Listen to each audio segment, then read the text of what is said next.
So in this episode we'll talk about roaming and ganking. So as a mid laner, roaming and ganking is a very big part of your role. Like some games you might not need to gank or roam because of your hero you're playing or the matchup you're facing, like you wanna stay on the lane and dominate the enemy mid laner. But some games it's very crucial, like say you're playing Tiny, you are having a rough lane because the Tiny is not the greatest laner, and the best thing you can do for your team is help the other lanes and gank them. Because when you gank the enemies, like say you're ganking their carry and say it's a Lycan, the Lycan obviously is a very timing dependent hero. Like he needs his Necro Book, and once he gets the Necro Book, he farms super fast. He can offer a lot for your team fight with the Lycan ulti and the Necro Book. But say you delay the timing by killing him twice, suddenly he gets Dominator, the Necro 2-3 minutes later, and then suddenly the hero is very weak and you might think like, wow, this hero is the worst hero in the game. But if you don't do anything, it's like, well, this hero is the best hero in the game, you cannot beat it. But then, just because you cank him once or twice, you end up making the hero very mediocre. So you always have to think about these things. As a mid laner, is it worth it for me to gank? Should I stay on the lane? If I'm dominating my lane, should I leave this lane and help others? Or should I just keep dominating the enemy mid laner? If I'm losing my lane, should I still stay on the lane? Or should I try to do something else that might be better? And the answer probably is yes, you should leave the lane if you're losing it and start playing the map instead of trying to make things happen in the mid lane when you cannot if you have a losing lane. So things like this you need to take into considerations when you're ganking. Like usually when you gank, the mid lane is going to be open, there's going to be creeps dying without nobody getting the XP or gold, so you're losing a lot of resources. So you have to make sure the ganks are successful or they can backfire really hard.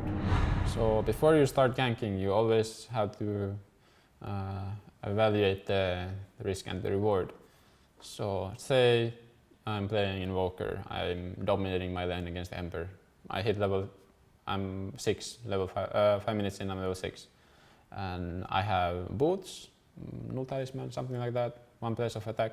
And the Ember is just suffering because he cannot jungle with the hero and he's not having a good time in the mid lane. So if you think about this situation, like you can already see that, okay, I'm dominating my lane.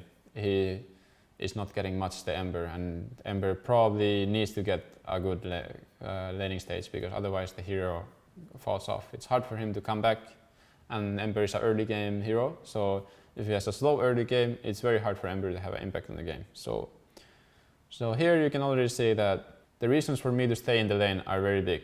For me to keep dominating the lane and I'm getting free farm, it's a very good reason to stay. If you start roaming and ganking, first of all, Ember gets free farm, you lose on the farm, probably you can get a kill or two somewhere, but they might not end up being not worth it. Even though you get kills, it might be still bad for your team because you fall behind on farm, Ember gets a lot while you're ganking, so things like this you have to take into consideration when you gank. So when you're playing a lane, and if you're winning the lane, most of the time the enemy mid laner starts ganking or roaming around the map and making chaos. So usually what you can do as a mid laner is what you do is that you don't react to what he does, let him do his thing, and you just inform to your teammates that, yo, this guy, he cannot lane, he's gonna look to rotate and gank. Like what he wants to do is he wants to make us react to what he's doing. So the worst thing you can do as when you're winning the lane is to TP there and react to what he's doing, and that's exactly what he wants. Then he can fall back to mid and you're stuck somewhere else. So what you can do is you create your own pressure. You either start pushing the mid tower, which is very high pressure play because this mid tower is very important in the game. So starting to hit the mid tower is much more pressure than trying to react to what they're doing. And so you always have to be mindful of what is the best thing I can do right now for the team. Like, is it reacting to this gank or is it creating my own pressure? And yeah, if you win the lane, most of the time it's about creating your own pressure instead of answering theirs. as a mid laner nowadays, wards are free. You don't even have to communicate to your supports to give you wards. You can just buy them yourself. And usually around the night time, your first wards are gonna expire. So you have to prepare to put new wards down. And if the enemy is like a hero that roams around and stuff, then it's very good to have rune wards. These wards usually scout their movement. They play heavily around the rune timings. They need to get the rune to make their gank successful. So getting these rune wards can be very helpful. You can see, he's going top. Just communicate to your team. He's going top with DD rune. Be careful. And if you negate that play just by placing the ward, his game is ruined if he doesn't make it happen. So placing the wards, preparing for the gank, like placing these wards between the lanes so you can see their rotations. So deciding where you gank is, there's a couple things you have to think about this. First of all, you look at the heroes that you can actually kill, and that's the first step. If you can kill anywhere, then that's good. Then you start thinking about what lane needs help. Is it that our safe lane carry Spectre is having a hard time, he cannot farm because there's a Beastmaster and Grimstroke who are like keep killing him or harassing him, he cannot enter the lane. Then yeah, probably the best play is to help your safe laner. That's probably the main priority, get him a decent game, get him back to the game.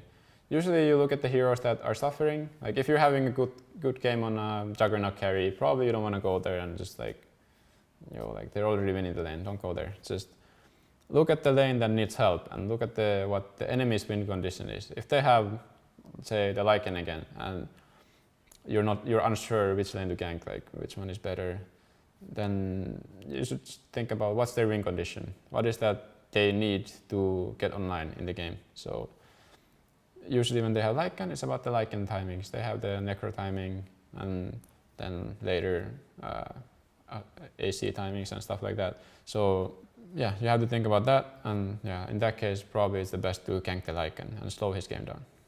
Yeah, ganking their off lane is taking away pressure from your safe laner so he gets space to farm, but then again if you gank their safe laner then you put the pressure on them so they have to start reacting. So in that way, like most times probably better to gank their safe laner because of that they have to start reacting, so maybe their support from bottom will TP top. Then suddenly the bottom lane is already good again, also because of that. So in that sense you help both lanes by just ganking their safe laner. So yeah, it can definitely work like that, but some games they have huge pressure bottom, let's say on the off lane, let's say they have like Beastmaster and some other support that are gonna pressure your tower, and then your carry Spectre is like has to abandon the lane completely. Then yeah, you have to really balance the game out for your Spectre and give him a decent game so he can come back to the game. So yeah, I mean, I think the main thing that ganking and roaming does for your team is that you basically taking resources from them because you don't let them get your creeps.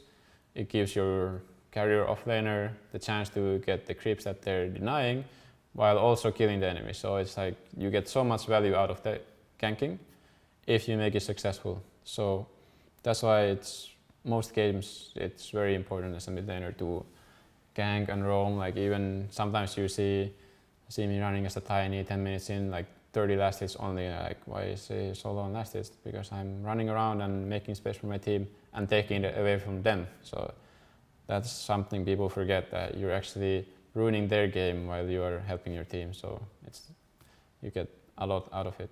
I mean, if all the lanes are winning, usually what happens is they start ganking. That's the only way they can get back into the game.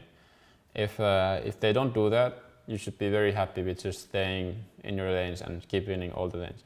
Then ganking and roaming can only do harm for your team, because then you give them a one free lane that they can farm on. So always when you're winning all the lanes, which should usually never happen, you should never win all 3 lanes, because the way drafting works is that they get to counter pick something, you get to counter pick something else. So if that happens, you have to start preparing for their ganks. You have to start preparing defensive wards, like rotation wards on the river, so you can see when they start missing. And once they do that, you prepare with your supports to have TPs ready, play defensive while they're missing, things like that. But when you're winning all the lanes, you should not gank or roam.